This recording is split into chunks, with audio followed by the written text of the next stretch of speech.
And hello guys, I have got a very interesting video to share with you all. Ever since the release of this little Raspberry Pi Pico board, a lot has been talked about it, positives, negatives, both. But one of the main criticism that the Raspberry Pi Pico has been receiving is for missing out on the EEPROM. So people are comparing it against the ESP32 and then bashing the Pi Pico for missing out on the EEPROM. Okay, so I went ahead and I have connected my own EEPROM circuitry to the Raspberry Pi Pico. I'm pleased to say that it works. In this video, I will share with you all as to how you can connect your own EEPROM to the Raspberry Pi Pico. Okay, so without any further delay, let us get started. So this EEPROM board that I have connected to the Raspberry Pi Pico has been designed by me. It's a very simple circuitry, even you can do it. It is just a couple of components which you can put together on a breadboard or a perf board or a general purpose PCB, whatever you call it. Okay, so to help you get started with this, I have prepared the PCB layout for different variations of this board. Say you have a board primarily based on the SMD components and with a jumper which is used to control the write protection of the EEPROM. Okay, and then you have the second variation over here in which I have got the SMD components, and instead of having a jumper, I have got a dedicated write protect pin. So if you don't want the EEPROM to be written on, you can just leave it open, which will prevent anything from being written onto the EEPROM. And then I have got a DIP version. So this one is SMD version, and then I have prepared a through hole version as well, again with a jumper and once again with a dedicated write protect pin. You can find all these files in the GitHub page under the EEPROM folder in the library directory. Okay, so if you don't want to fabricate your PCB, you can just take a look at the circuit or the schematic and you can put all these components together on your own on a perf board or a breadboard or a general purpose PCB. Okay, it is so simple. So I have uploaded the Gerber files also onto the GitHub page. You can just check that out and play around. Okay, so moving on. So I have got a demo code to showcase the working of the Raspberry Pi Pico with the EEPROM. The first two pins of the Raspberry Pi Pico are the I2C pins. Pin number 0 is the I2C data and pin number 1 is the I2C clock.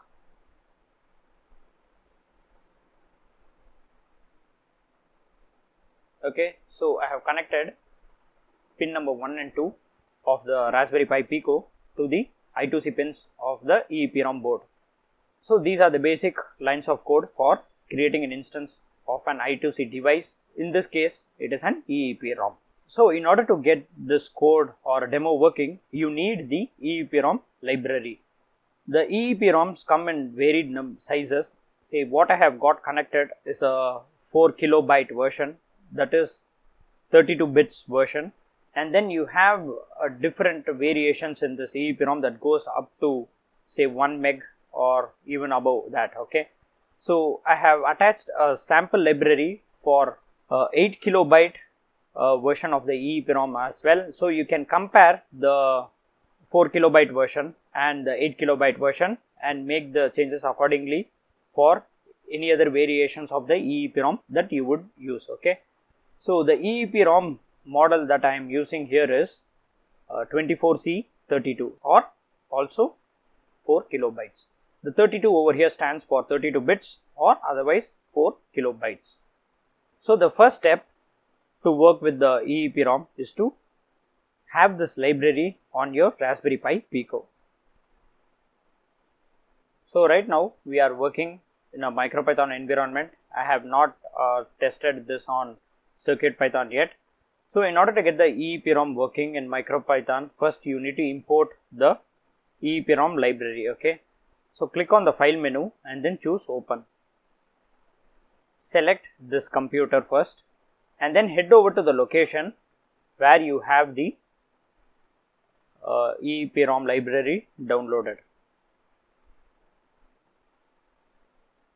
So based upon the size of the EEPROM, you can modify the library and do choose that library and then select open. Okay, so now the library Python script will open in Thorny.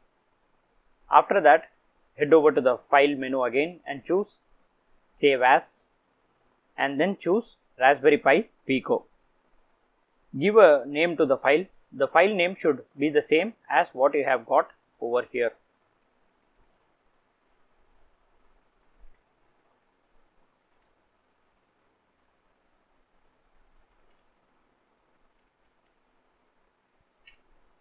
So now we have added the EEPROM library file onto the Pi Pico. So now next you can open the demo file, click on the file menu, choose open this computer, and then head over to the location where you have got the demo file or the sample file.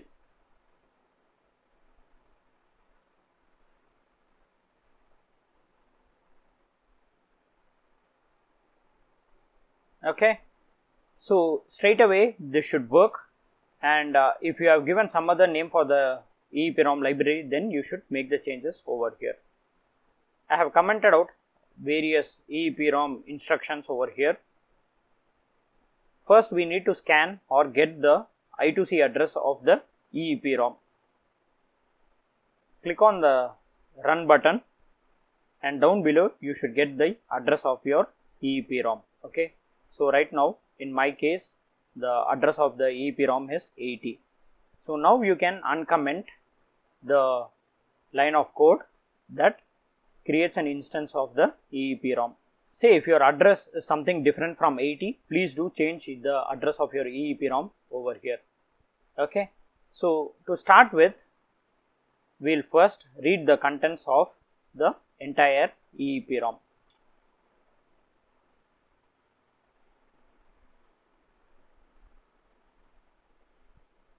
At first, when you use the EEPROM, it will be blank with just the XFF values. So now let's write something onto the EEPROM.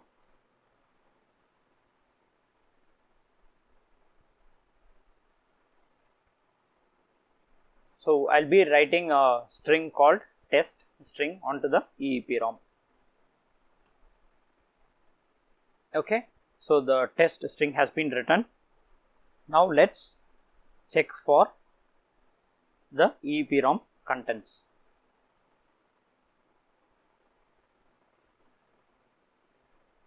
Okay, so we have got the test string appear over here. So point to be noted over here is each character over here takes 1 byte of your EEPROM. These characters byte into your EEPROM memory, and it take a byte out of your EEPROM memory. Okay, so it's funny, right? So the EEPROM that I have got over here has got 4 kilobytes or 4096 bytes. Okay, 4096 bytes. All in all, it means that I can have 4096 characters stored onto my EEPROM. Okay, it is just like your character limit in Twitter. Okay, so EEPROM has also got a limit. So now assuming that you have done some reading and writing. Okay, so if you want to wipe the EEPROM blank, you can use the EEPROM.wipe function. Okay, so just see what happens. So previously we had the test string and then XXX and then the XFF values, and see what happens if we wipe the EEPROM completely. So the wiping process is complete. So let me comment out this one and let us read the EEPROM once again.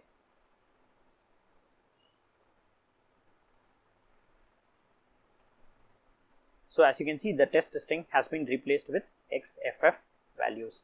So this means that our EEPROM has been wiped clean. Okay, so there are a couple of more examples that I have provided, and this has been commented out. So the credit for the EEPROM library goes to Mike. I have just taken his library and modified bits of code here and there to make it more polished and presentable. Okay, so before you start playing with the EEPROM, do mind that the EEPROMs come with a limited number of read-write cycles. You can get this value from the data sheet. So before you start playing with your EEPROM, do mind that these EEPROMs come with a certain limit on the number of read-write cycles. So the EEPROM that I am using has a limit of 1 million read-writes. Depending upon the EEPROM that you are using, this could vary. Please do check the data sheet of the manufacturer for getting the exact numbers and values. Okay, so I believe that the script is self-explanatory. Okay, so that is pretty much it. I really hope that you find this video useful and informative. Thanks for watching. Take care and bye-bye.